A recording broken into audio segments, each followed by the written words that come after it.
Welcome to ബബീസ് cook book. ഇന്ന് നമ്മൾ ഉണ്ടാക്കാവുന്ന ഒരു പാലക്കാടൻ ഡിഷാണ് പാലക്കാടൻ മുളക് വറുത്ത പുളിങ്കറി. ഇത് ഭയങ്കര ടേസ്റ്റാണ് കഴിക്കാൻ. അപ്പോൾ നിങ്ങളെല്ലാവരും ഉണ്ടാക്കി നോക്കണം. നമുക്ക് ആദ്യം തന്നെ എന്തൊക്കെയാണ് വേണ്ടതെന്ന് നോക്കാം. ഇതിനായിട്ട് നമ്മളൊരു 10-12 ചെറിയ ഉള്ളി, കറിവേപ്പില, ഉലുവ, കടുക്, 2 പച്ചമുളക്, ഒരു 4 ഉണക്കമുളക്, പിന്നെ ഒരു നെല്ലിക്ക വലുപ്പത്തിൽ പുളി ഞാൻ ചൂടുവെള്ളത്തിലിട്ട് വെച്ചിട്ടുണ്ട്. ചൂടുവെള്ളത്തിലിട്ട് വെച്ചാൽ പുളിയിലുള്ള ഫുൾ ആ എസൻസ് നമുക്ക് കിട്ടുന്നതുകൊണ്ട് ചൂടുവെള്ളത്തിലിട്ട് വയ്ക്കുക പുളി. ഇനിയിപ്പോൾ ഉള്ളിയും പച്ചമുളകും ഞാൻ ചെറുതാക്കി അരിയുന്നുണ്ട് അവിടെ. ഇനിയിപ്പോൾ നമ്മളൊരു അടപ്പ് കത്തിച്ച് ചൂട് കട്ടിയുള്ള പാത്രം വെച്ചിട്ട് ചട്ടി ചൂടായി കഴിയുമ്പോൾ അതിലേക്ക് എണ്ണ ഒഴിച്ചു കൊടുക്കാം. ഞാനിവിടെ വെളിച്ചെണ്ണയാണ് ഉപയോഗിക്കുന്നത്. വെളിച്ചെണ്ണയോ ഓയിലോ എന്ത് വേണമെങ്കിലും നമുക്ക് ഉപയോഗിക്കാം.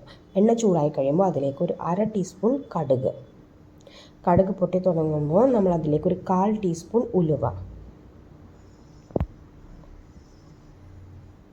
കടുക് മുഴുവൻ പൊട്ടിക്കഴിയുമ്പോൾ അതിലേക്ക് നമ്മൾ ഉണക്കമുളക് 2ആക്കി മുറിച്ച് അതിലേക്ക് ചേർക്കുക. അതിലേക്ക് കറിവേപ്പില, നമ്മൾ അരിഞ്ഞു വച്ചിരിക്കുന്ന പച്ചമുളകും കുഞ്ഞുള്ളിയും ചേർത്ത് നന്നായി വഴറ്റുക. ഇതിൽ ഉള്ളി ഒത്തിരി മൊരിയൊന്നും വേണ്ട. അതിൻ്റെ ആ നിറമൊക്കെ ഒന്ന് മാറി ട്രാൻസ്പെറൻ്റ് ആകുന്ന വരെയാണ് നമ്മൾ ഉള്ളി വഴറ്റേണ്ടത്. ഇതിലേക്ക് നമ്മൾ ആവശ്യത്തിന് ഉപ്പ്, നമ്മളിത് ഗ്രേവി ചാറ് പോലെ ഉണ്ടാക്കുന്നുണ്ട്, അതിനോട് കരുതിയിട്ട് വേണം നമ്മൾ കുറച്ച് കൂടുതൽ ഉപ്പിടാൻ. ഇനി ഇതിലേക്ക് പുളി നന്നായി പിഴിഞ്ഞ് ഒഴിച്ചു കൊടുക്കുക. നമുക്ക് എത്ര പുളി വേണം, എത്ര ഗ്രേവി വേണം, ചാറ് വേണം എന്നനുസരിച്ചിട്ട് നമ്മൾ പുളിയും വെള്ളവും ചേർത്ത് കൊടുക്കുക.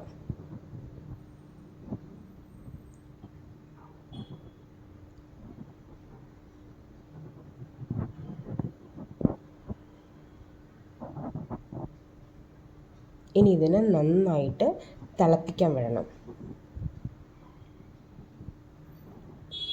ഒരു 1 or 2 മിനിറ്റ്സ് നന്നായി തിളച്ച് കഴിയുമ്പോൾ നമ്മുടെ പാലക്കാടൻ മുളക് വറുത്ത പുളിങ്കറി റെഡി ആയിട്ടുണ്ട്.